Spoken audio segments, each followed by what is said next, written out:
That first time, she barely saw him at all. There was a glimpse when he came through the main door, and then again later when the girl was crawling all over him. She hadn't been in the job all that long, 2, maybe 3 weeks in, and still finding her way around the place. The various bottles and taps, the big curved counter in the main bar, the compact lounge out the back.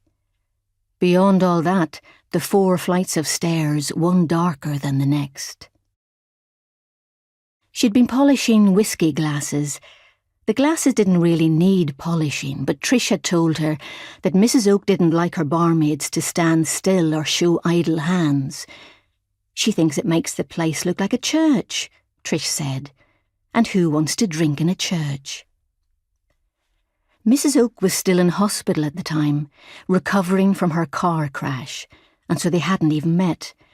But it felt like she was getting to know her anyway, because whenever Trish told her to do something, it always began with, "Mrs. Oak, she likes it done this way," or, "Mrs. Oak, she don't like that." It had been a boxing club night, so a Tuesday or Thursday, and Trish had been standing at the end of the counter, leaning against the opened flap, talking to some man named Jackie. "He's got real promise," the man was saying. "Needs a bit of work, a bit of hardening up, but with the right handling." At first she'd thought they were talking about a greyhound. The man had the look of someone who might keep greyhounds, with a sheepskin coat on him and a hat that seemed too small for his head. But then Trish had asked, "How old is he anyway, this young boxer of yours?" "Oh, he's not mine, not yet. Not with that shamey flapping around like an old mother hen. He's 20, nearly 21. Been better if I got hold of him a bit earlier, but still, plenty of time. I mean, you just got to look at the condition he's in." "Oh, I've seen him, Jackie," Trish said. "Believe me, I've seen him." There was something about the way Trish had said that.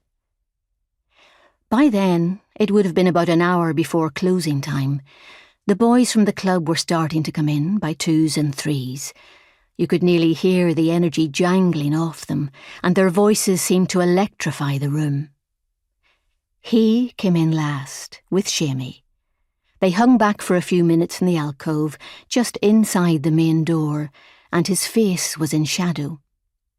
Shamey, standing with his back to the room, hand on the younger man's shoulder, appeared to be doing all the talking. She knew who Shamey was, because on her first day of work, he'd gone to the trouble of introducing himself. "I run the boxing club down the back lane," he said, "so you'll be seeing a lot of me. My boys give you any trouble, you let me know." She had thought he had a nice face, even if it was a bit battered looking, and had hoped the bit about the boys giving trouble was a joke.